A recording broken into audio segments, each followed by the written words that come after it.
The Black Forest region of southwest Germany is world famous for its cuckoo clocks, which have either 1-day or 8-day movements, meaning that's how long they run on one winding. The standard feature is a little bird that emerges and cuckoos when the clock strikes. Some clocks also play music and have moving figures.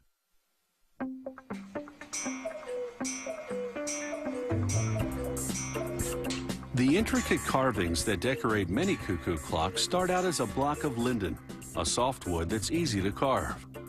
An artisan first outlines the basic shape using a stencil and paint, then cuts it out with a jigsaw. Here he's cutting 3 blocks at once.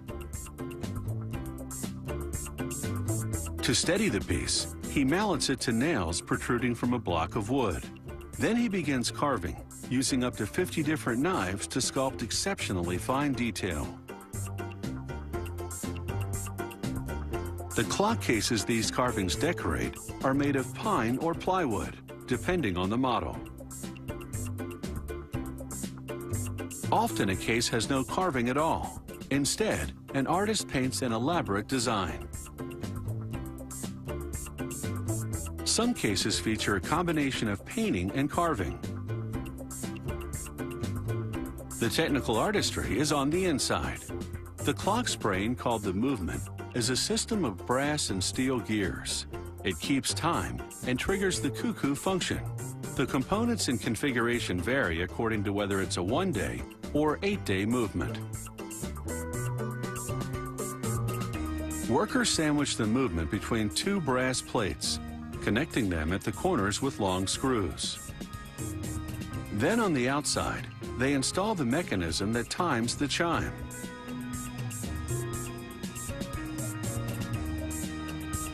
Next, the steel wire on which the cuckoo bird will perch.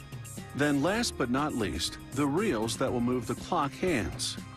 The factory runs every finished movement for 2 days straight to ensure it functions perfectly.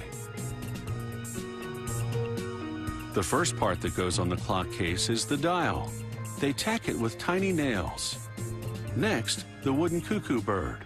They insert the movement's perch wire through a hole in his foot, then secure it with a screw so he doesn't fly off. After trimming his tail so he'll fit, they screw the movement, bird and all, inside the case. Next, the steel wires that operate the components that produce the cuckoo sound. We'll see them shortly. And finally, the dial's wooden hands. Every cuckoo clock has 2 chains that regulate the speed at which the movement gears turn. As we see here in slow motion, an automated machine makes these chains 1 link at a time by first cutting, then bending pieces of brass wire. Each chain goes into the case through a hole in the bottom, then onto a wheel in the movement, then back out through another hole in the bottom of the case. S-hooks go onto the ends. These will hold cast iron weights that pull the chain. Workers rig up a small wire connecting the bird and the door. This opens the door when he comes out to cuckoo.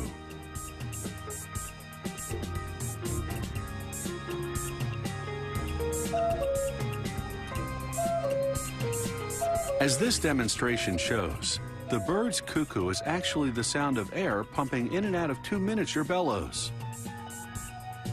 Before each cuckoo, the hammer on the end of this steel wire hits a tiny gong. The number of gong cuckoos indicates the hour. After connecting the bellows to the movement, there's just 1 step left, running a wire from the movement through the bottom for the pendulum. The technical choreography can now begin.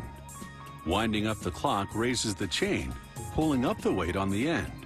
As the weight falls back down gradually, it pulls the chain, which turns the movement, which drives the hands of the clock. The pendulum regulates the pace. At this factory, a clock gets the seal of approval only after a 2-day test run during which it must perform impeccably. It's this attention to detail, both artistic and technical, that makes these traditional German cuckoo clocks such timeless treasures.